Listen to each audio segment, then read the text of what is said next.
रोज डाव भराला आला की राणी पार्वती बोलत होती भोळ्या देवाला. काय बोलत होती लक्ष्मी? माझ्या महाराजा धनी सावकारा. हा, तीन ताळात माझ्यावणी रूपवान माझ्यावणी दिकणी कोणच नाही अशी भोळ्या देवाला राणी पार्वती बोलत होती. हे सतीपती जोडीचा ही रोज नित्य नेमाना बोलणं कळीचा नारद ऐकत होता. नारद राजाने एक दिवस ठरवलं ह्या दोघांची भांडणं लावल्याशिवाय आपल्याला बसल्याशिवाय भागायचं नाही बाबा. त्याचं पोटच भरत नव्हतं, कुणाच्या तर घरी हेंडगा टाकलाच पाहिजे. म्हणून नारद राजानं भोळ्या शंकराला कानात हळूच बोला. गेला होता नारद राजाच्या जवळच्या बाजूला, दुनिया हात जोडला होता. आणि त्याच वेळेला नारद राजा काय बोलत होता? भगवंता देवा हो ध्यान द्या गोष्टीला, चित्त द्या शब्दाला. तसं खरं वाटत नाही रामा, हळूच कानात सांगितल्यावर दुसऱ्याला लय कळते. असं आहे काय? होय. हा, नारद राजाला भोळ्या शंकराच्या कानात तशी तोंड नेलं सांगितलं. देवा हो हो, खाली मानदेव खंडाला गिरगाव नगरीला राजाच्या 7 कन्या चढाल चढायच्या पार्वतीला. त्या 7 मुलीच्या पायाची बरोबरी येणार नाही त्या पार्वतीला. पण ती कानात सांगितल्यावर पार्वतीने चित्त दिलं होतं इकडे जरा मा. हा, राणी पार्वती बोलत होती भोळ्या देवाला. आता नारद राजा कानात काय बोलत होता सांगा लवकर मला. काय करायचं पार्वती, पुढे बघून डाव खेळा आपला. त्या वेळेला गोष्ट कळल्या शेवट राणी पार्वतीनं हात धरला देवा संकट काय बोलली गोष्ट मला पाहिजे भगवंता. पती महाराज हो जर तुम्ही नाही मला सांगितलं तर मी अन्न खाणार नाही, पाणी पिणार नाही, तुमचं माझं भाषण बंद. मी त्यावेळेला देवाला गुढांतर पल्लीने देव सांगत होता पार्वतीला. काय गा पार्वती देवीला बोलत होता खाली मान्यव खंडाला. गिरगाव नगरीला गिरजीधर राजाच्या 7 जण मुली, दिवसाला उगव चंद्राला मावळाव, एकांचड एक मुली आहेत त्या. आणि त्याच वेळाला अशी गोष्ट बोलल्या बोलल्या राणी पार्वतीला विचार केला होता मनाला. त्याच वेळाला पती महाराज हो 7 मुली एवढ्या एकांचड एक आहे त्या, तर त्यातली एकांती तर मला सवत करून आणलाव तर तुमचं माझं भाषण होईल. तिथं हटच धरला होता रमा. हा राणी पार्वतीने 3 दळाला भगवंता वर कैलासगिरीला हात धरला भोळ्या देवा संकट त्याच रोज आला. 7 जण मुली दे, एक मुलगी आणलाव तर माझं तुमचं माझं भाषण होईल. ती साध्या गोष्टी नव्हत्या एवढ्या चिडीला लागायच्या रमा. हा हा भोळ्या शंकराला सांगितलं 7 जण मुलींच्या पायाची कळा नाही पार्वतीला. वैजी हो असं सांगितल्यामुळे पार्वतीनं हात धरला. कसल्या 7 मुली आहेत त्या बघायच्या त्या मला. रागाला जीवाला तळव्याच्या गेली गेली, मस्तकाला रागाच्या भरात गुंज सकट डोळा लाल केली आणि बोलत होती पतीला. पती माझ्या महाराजा धनी सावकार आता या वर कैलासगिरीला हात धरणारे आहे तुमच्या संगत ह्याच वेळाला. काय बी करून मला सवत आणली तरच मी तुमच्या राज्य करीन. आणि भाषण करीन अशी पार्वतीनं हात धरला त्याच रोजाला. आता हेंडगा लावला नारद राजानं. आणि त्याच वेळाला राणी पार्वतीच्या हट्टाच्या पोटी भगवंता काय प्रकार घडला असायला. ओढ पडलं उत्तर त्या भोळ्या देवाला. रमा हा वर कैलासगिरीला तेव्हा देवराजा देवाना पार्वतीची गोष्ट ऐकला होता. मग आता कलियुगात बी ऐकावं लागते का बरं आता ना. बायकोच ऐकलं मला बैल भाड्या झाला म्हणते ती आपल्याला. हा ही बी खरंय. आता उगं बायकोच्या महाग नाही जावं तर मी पंचित आहे, जावं तर मी पंचित आहे. हा असं कैलासगिरीला राणी पार्वतीनं हात धरला आणि देवाला गोष्ट ऐकणं भाग पडली होती त्याच वेळाला. भोळ्या माझ्या देवाला पुढे पडले जीवाला.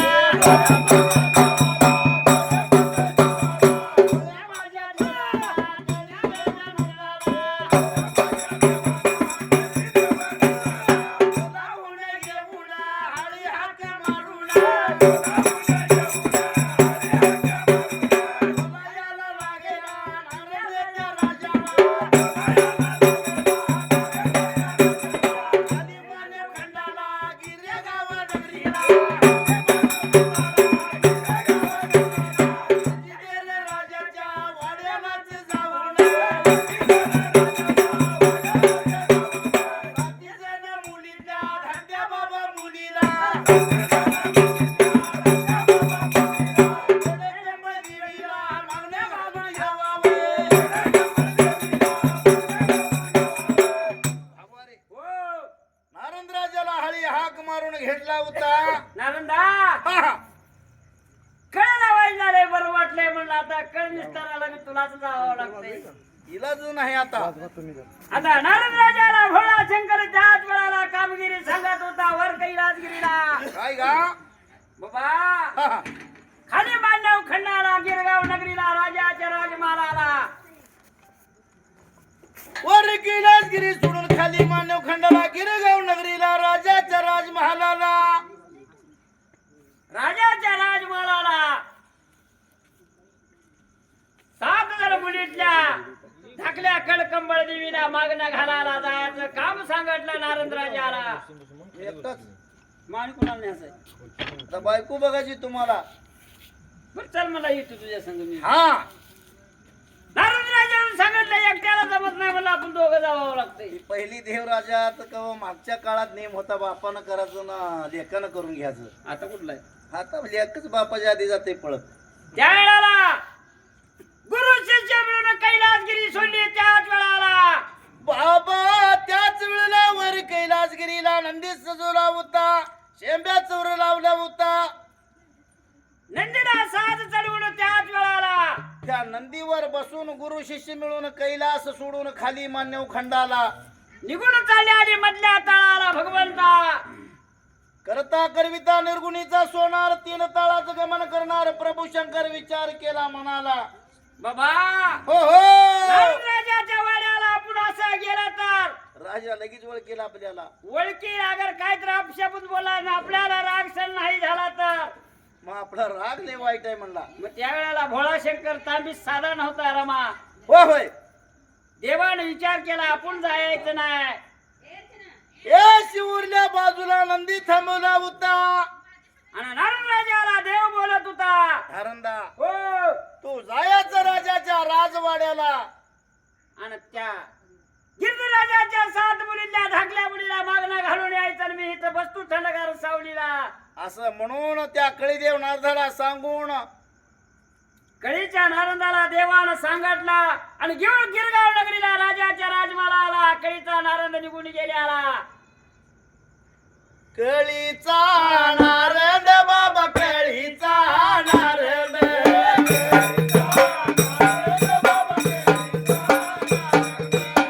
धूर पेल्याला बाबा चल बाबा निघून.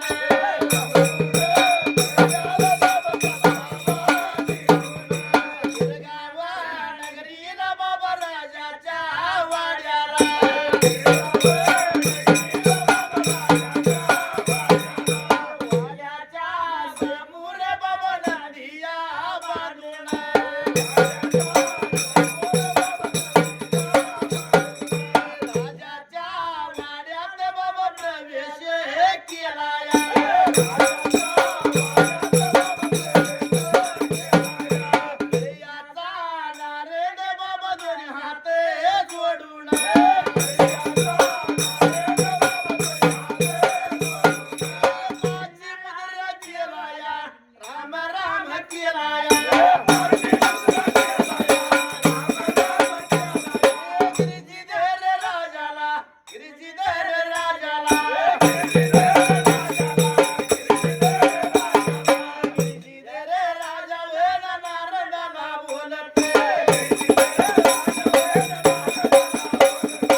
घेऊन देव बसला होता चिवरल्या बाजूला नकळीचा नारद भगवंता गिरगाव नगरीला राजाच्या राजमाला निघून गेला होता.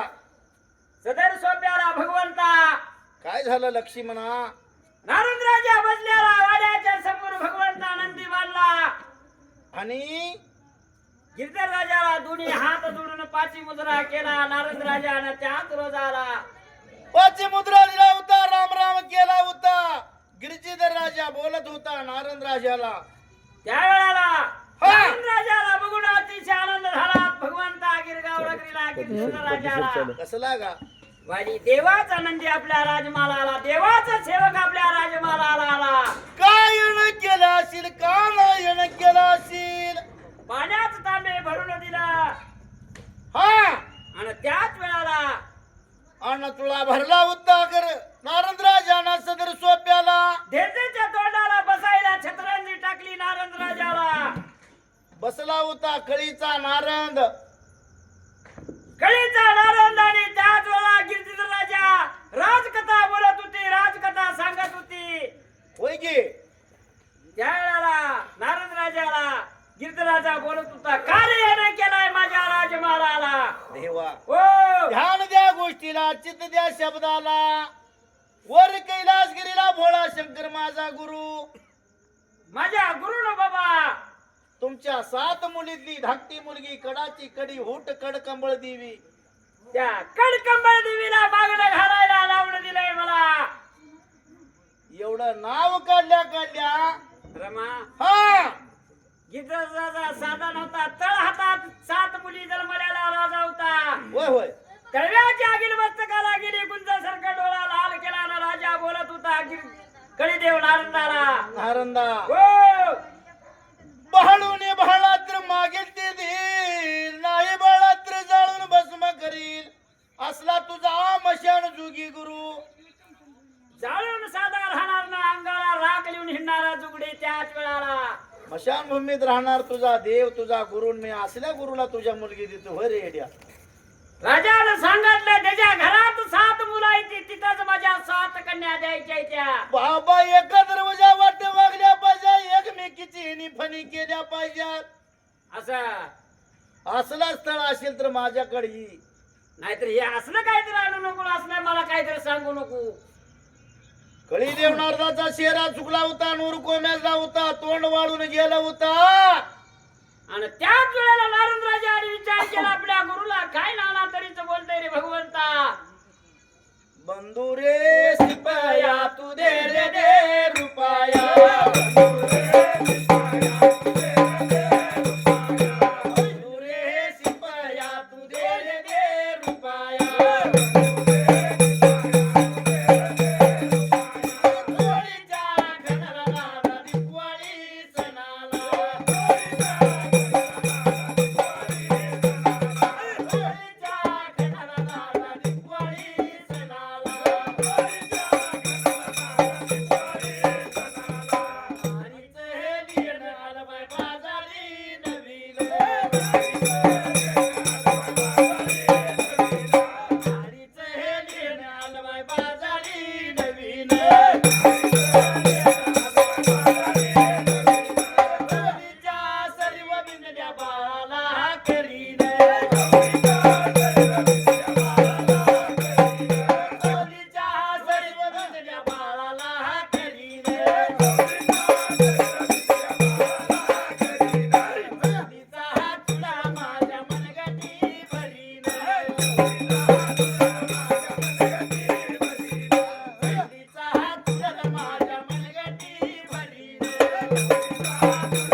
संसाराची काळजी